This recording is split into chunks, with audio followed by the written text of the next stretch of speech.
quite prepared to work with either administration or either candidate should they gain the trust of the American people. Menteri Luar Negeri atau Menlu Arab Saudi Pangeran Faisal bin Farhan mengecam tindakan Israel yang merendahkan kehidupan warga Palestina.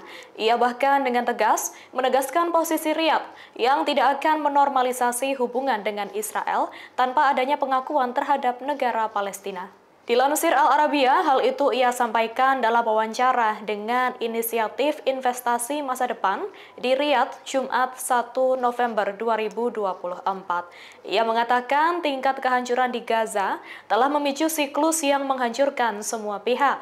Seperti diketahui, sudah lebih dari 40.000 warga Palestina tewas karena serangan Israel. Serangan tersebut juga telah berjalan 1 tahun lebih, dimulai sejak 7 Oktober 2023. Tak hanya itu, Israel juga melakukan blokade terhadap makanan, air, dan akses kesehatan ke Gaza. Menanggapi hal itu, Pangeran Faisal menyebut aksi blokade tersebut adalah bentuk genosida yang dilakukan Israel.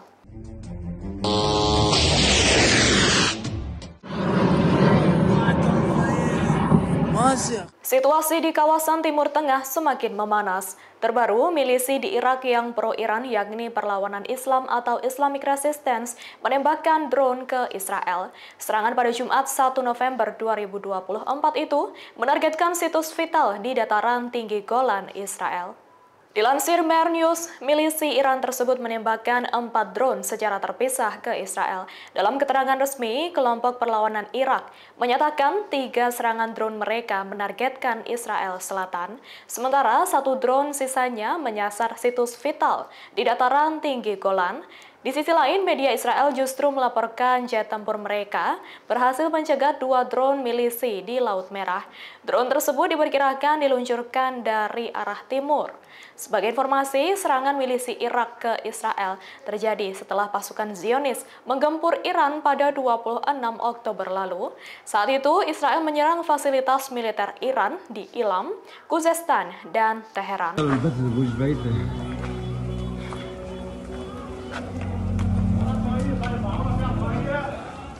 Kebohongan Israel kembali terbongkar seusai serangan militer IDF terjadi di Lebanon Selasa 29 Oktober lalu. Berdalih menyerang posisi Hizbullah, Israel ternyata justru membantai warga sipil tak bersalah. Serangan tersebut menyasar warga di kota Saida dan Sarafan, Lebanon, menewaskan 15 orang. Dilansir Anadolu, warga menegaskan bahwa serangan udara IDF menghantam kawasan permukiman penduduk sipil. Menurut pernyataan Wali Kota Sarafan, Ali Khalife, wilayah yang diserang itu tak pernah digunakan untuk keperluan militer Hizbullah sama sekali. Hal itu ia sampaikan menambahkan bahwa 8 serangan udara telah menghantam kawasan tersebut baru-baru ini. Serangan itu menewaskan 8 warga sipil. Lebih lanjut, warga di wilayah Saida juga menyampaikan hal yang sama. Mereka menekankan bahwa warga tak bersalah justru menjadi sasaran tembakan IDF. Menurut warga, jika Israel ingin berperang dengan militan, seharusnya melakukannya di perbatasan. דברי הרעב של ראשי המשטר באיראן, דברי הרעב הללו אינם יכולים Perdana Menteri Israel Benjamin Netanyahu memberikan peringatan kepada Iran. Ia menegaskan militer Israel saat ini bisa menjangkau wilayah mana saja di dalam Iran jika memang diperlukan. Dilansir Al Arabiya, ultimatum itu disampaikan Netanyahu saat berpidato di hadapan para perwira militer Kamis 31 Oktober 2024. Di situ Netanyahu menyebut pasukan Israel kini memiliki kebebasan bertindak. Hal itu belum pernah dilakukan sebelumnya setelah melancarkan serangan udara ke Iran pada 26 Oktober lalu. Ia kemudian mengatakan tujuan tertinggi Israel saat ini adalah mencegah Iran membuat senjata nuklir. Sebagai informasi, serangan jet tempur Israel ke Iran sebelumnya dilaporkan menargetkan fasilitas militer.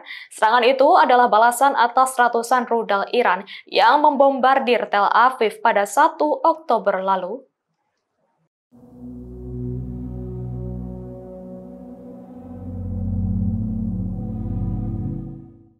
Pemimpin tertinggi Iran, Ayatollah Ali Khamenei, meminta Teheran mempersiapkan serangan balasan ke Israel. Serangan Israel pada pekan lalu itu membuat Khamenei memerintahkan agar Iran membalas dengan menargetkan fasilitas militer negara Zionis tersebut.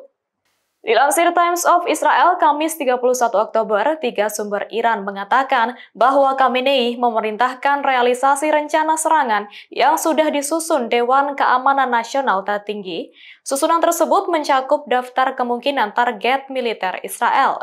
Sementara itu, dalam laporan yang sama, pejabat senior Iran memperingatkan akan adanya respons keras dan tak terbayangkan ke Israel. Para pemimpin Iran telah mengancam akan melakukan tindakan balasan setelah Angkatan Udara Israel menyerang baterai anti pesawat dan lokasi radar di seluruh Iran pada 26 Oktober lalu. Meski begitu, Iran mengklaim serangan mendadak tersebut hanya menyebabkan kerusakan minimal. Sementara Israel menegaskan serangannya berhasil menghancurkan pertahanan udara dan kemampuan produksi rudal Iran. Download Tribun X sekarang, menghadirkan lokal menjadi Indonesia.